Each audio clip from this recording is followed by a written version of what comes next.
You know what nobody wants to talk about? Stupidity. Not the harmless, lovable kind where Uncle Bob tries to barbecue in a thunderstorm. No, I'm talking about the industrial strength, weapons-grade stupidity that's been mass-produced in this country like Happy Meals and pharmaceutical side effects. See, everybody thinks stupid people are just sitting around drooling on themselves, playing with their food. Wrong. The real dangerous stupid people? They're the ones with degrees hanging on their walls like hunting trophies, driving cars that cost more than most people's houses, and running for public office. The stupidity assembly line. Here's what the Germans figured out during World War II, and trust me, when Germans figure something out, you better pay attention because these people invented the assembly line for crying out loud. A guy named Dietrich Bonhoeffer, and yes, that's his real name, sounds like a sandwich you'd order in Bavaria. This guy noticed something terrifying. He watched his neighbors, his colleagues, people who could discuss Beethoven over bratwurst and beer, suddenly start goose-stepping like their brains had been replaced with marching band equipment. These weren't village idiots, folks. These were professors, doctors, clergy, people who presumably knew which end of a book to open. And Bonhoeffer said something that should make every American reach for their antacids: against stupidity we are defenseless. Think about that for a minute. You can fight evil. Evil knows it's evil, it gets sloppy, it makes mistakes. But stupidity? Stupidity thinks it's doing God's work while it's burning down the library. The great American mind melt. Now, let's talk about America, shall we? We've taken stupidity and turned it into a franchise operation. We've got stupidity drive-thrus, stupidity with free Wi-Fi, stupidity that comes with a loyalty card program. You want to know how this works? It's beautiful in its simplicity, like a Venus flytrap or a Ponzi scheme. First, you take people who are already stressed out of their minds, working 3 jobs, can't afford healthcare, drowning in debt like they're competing in the financial anxiety Olympics.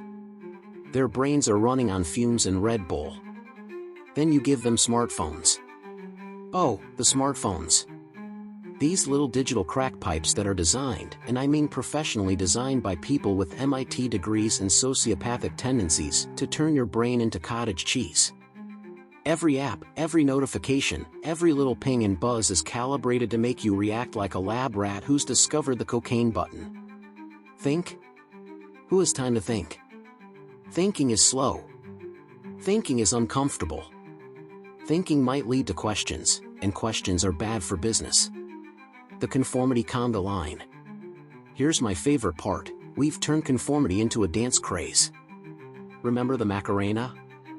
This is like the Macarena, except instead of looking ridiculous at weddings, you're marching society off a cliff while humming the tune. Solomon Asch proved this back in the 50s, put people in a room, show them lines of obviously different lengths, and get a few plants to say the short line is longer. 75% of people will agree with the group, even when their own eyes are telling them otherwise. 75%. That means 3 out of 4 people will abandon reality rather than risk social awkwardness. These are the same people who claim they'd have been in the French Resistance.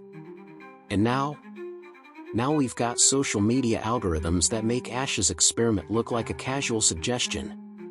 We've got artificial intelligence, and I use that term loosely because there's nothing intelligent about what it's doing to us. We've got AI that studies your digital footprints like a behavioral forensics expert and feeds you exactly the kind of nonsense that makes your brain purr like a content cat. The Milgram electric boogaloo. Stanley Milgram figured out that regular people, your neighbors, your coworkers, people who return their shopping carts and remember your birthday, will electrocute a stranger to death if someone in a lab coat tells them it's for science. 65%. More than half of ordinary Americans were willing to commit murder because a guy with a clipboard said it was okay. These weren't Nazis, folks. These weren't criminals. These were people who probably went home and helped their kids with homework after potentially killing someone for Yale University. And that was in 1961, when people still had attention spans longer than a TikTok video. Imagine what those numbers would be today, when we've been conditioned to follow algorithms that know us better than our therapists. The business of brain rot. You want to know the real genius of modern stupidity? It's profitable. We've monetized intellectual surrender like it's a renewable resource. Social media companies make billions by keeping you angry, afraid, and absolutely certain that you're right about everything. News networks discover that outrage gets better ratings than analysis. Politicians learn that bumper sticker slogans win elections while policy papers put people to sleep. We've created what economists call rational ignorance. It's actually more efficient to remain uninformed than to do the hard work of thinking. Why spend hours researching complex issues when you can get your worldview delivered in tweet-sized chunks that confirm everything you already believe? It's like intellectual fast food. Tastes great, kills you slowly, and keeps you coming back for more. The stupidity immunity myth. Here's the part that should terrify you. Everyone thinks they're immune. Everyone thinks stupidity is something that happens to other people. Other people are sheep, other people are brainwashed, other people fall for propaganda. You're different. You're smart. You do your own research. You think for yourself. Congratulations, you just proved Bonhoeffer's point. The moment you think you're immune to stupidity, you've already caught it. It's like intellectual COVID. The people who are most dangerous are the ones who don't think they have it. I've watched brilliant people, engineers, lawyers, doctors, share conspiracy theories on Facebook like they're trading baseball cards. These aren't stupid people, they're smart people who've temporarily outsourced their thinking to whoever makes them feel most comfortable about their existing beliefs. The digital lobotomy. We're living through the first AI-assisted mass lobotomy in human history, and we're paying for the privilege. We've got algorithms that study our behavior patterns like we're lab animals, then feed us precisely the kind of information that keeps us clicking, sharing, and buying. It's not just propaganda anymore. Propaganda at least required human creativity.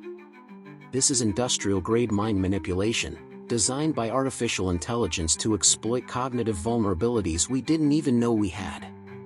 During COVID, I watched people with engineering degrees share medical misinformation that a first-year biology student could debunk.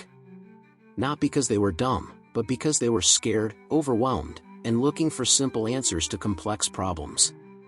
And the algorithm said, "Here, try this brain candy. It'll make you feel better about not understanding virology." The Bonhoeffer Challenge. Dietrich Bonhoeffer got hanged for refusing to stop thinking. Literally hanged. For the crime of intellectual independence in a world that demanded conformity. His last words were, "This is the end for me, the beginning of life." Think about that. A man facing execution was more optimistic about the future than most Americans scrolling through their phones on a Tuesday morning. Bonhoeffer asked the ultimate question: who stands fast? When everyone around you has stopped thinking, when intellectual surrender feels like relief, when the cost of truth is higher than the price of comfortable lies, who stands fast? Not the smartest people. Not the most educated people. The people who choose curiosity over certainty, evidence over emotion, discomfort over the warm bath of confirmation bias. The daily resistance. You want to fight back? Here's your homework, and it's harder than anything they gave you in school. Find one belief you hold absolutely, unshakably certain. Something you bet your house on. Something that makes you nod knowingly when other people express doubt about it. Now spend 30 minutes, 30 whole minutes, longer than most people's attention spans, researching the best arguments against that belief. Not the stupid arguments, not the straw men, but the best arguments from the smartest people who disagree with you. If your belief survives, great. Hold it with confidence. If it doesn't, well, congratulations, you just learned the difference between conviction and truth. The uncomfortable truth. Here's what Bonhoeffer understood that we've forgotten: thinking is supposed to be uncomfortable. If your worldview never causes you mental indigestion, if your beliefs never require intellectual effort to maintain, if you never have moments where you question whether you might be wrong about something important, you're not thinking, you're just rehearsing. We've turned intellectual comfort food into a constitutional right.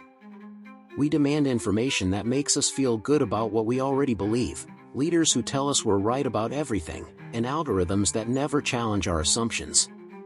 But comfort is the enemy of growth, just like certainty is the enemy of wisdom. the final word. In a world that profits from our intellectual surrender, choosing to think carefully becomes the most radical act available to ordinary citizens.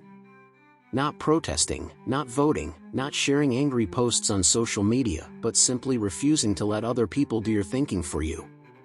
Every time you choose curiosity over certainty, every time you say I don't know when you actually don't know something, every time you pause before sharing that perfectly crafted piece of outrage porn, you're committing an act of rebellion against the great American stupidity machine.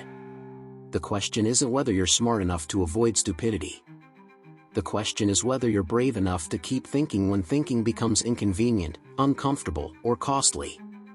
Because in the end, that's all we have, the choice to think or not to think. And that choice, made billions of times by billions of people every single day, determines whether we evolve into something better than we are, or devolve into something that Bonhoeffer wouldn't recognize as human. So what's it gonna be, folks?